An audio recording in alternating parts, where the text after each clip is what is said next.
Hi, I'm John Milewski, and I'm sitting on the set of Dialogue at the Woodrow Wilson International Center for Scholars, where I've just concluded a discussion on the future of news with Jamie Stiehm and Marvin Kalb.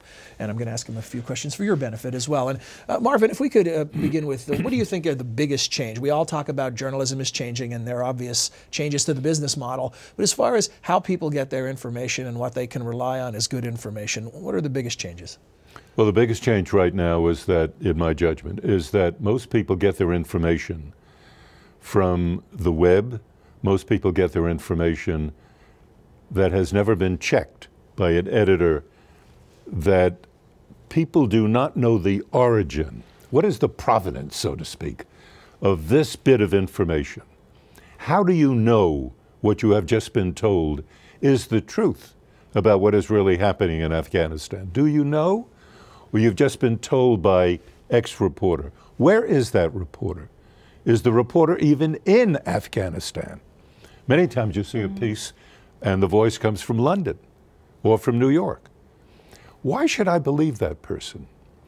In the old days, you could believe them more or less because the reporter was actually somewhere and the cameraman was somewhere, and they were both professionals doing a professional's job.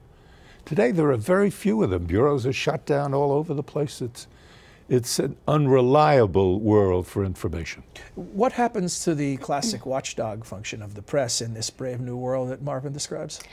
Well, if all the world is a blogger, then you have a lot of voices in the mix, but you don't have as many just the facts, ma'am, that you can take to the bank and then make up your own mind. It's more like now you side with one chorus of opinion versus the other. And I fear that that creates a divide in the public mind that's hard to bridge. CBS News used to end with Walter Cronkite saying, "That's the way it is," as Marvin reminds us. And who could really say that today? Who would be believed?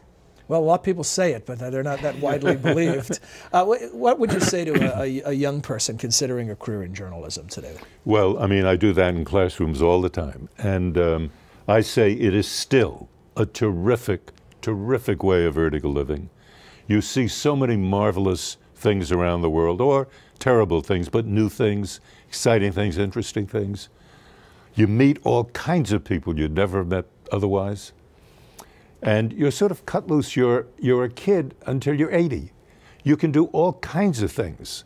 And so I think journalism is still a great career, and I encourage people to go into it.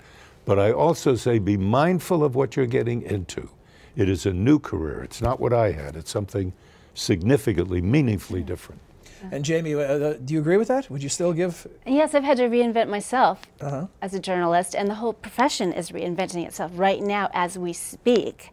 And we're just trying to make some sense out of it. So this young person that Marvin just encouraged with a very compelling case, and really it speaks to why I got into the work I got into, but what would you tell them about where the jobs might be, where the paychecks might be? Oh, there you go. I mean, I used to belong to a union at the Baltimore Sun, and certainly the internet, well, it's kind of arresting and fun and all that, it's also very, it's hard to live on at home, you know, a living wage. So we have to be mindful of not selling what we do totally for free.